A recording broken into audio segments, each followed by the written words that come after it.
தனுர் வேதத்தை முழுமையாக கற்றறிந்த கர்ணனுக்கு தெரியும், தெய்வீக விற்கள் யார் பெற்றார்களோ அவர்களைத் தவிர மற்றவர்களால் அதனை தூக்கவோ அல்லது உபயோகிக்கவோ முடியாதென்று.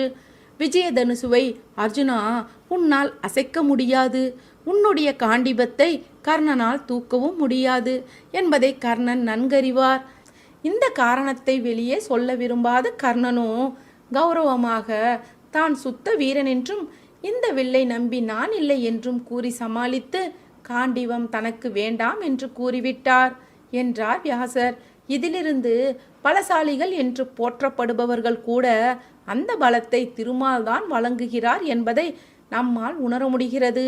இந்த கருத்தை தான் பலசாலிகளின் பலமும் நானாகவே இருக்கிறேன் என்று கிருஷ்ணரோ கீதையில் கூறுகிறார். இத்தகைய மகா பலத்தோடு கூடியவராக திருமால் விளங்குவதால் தான்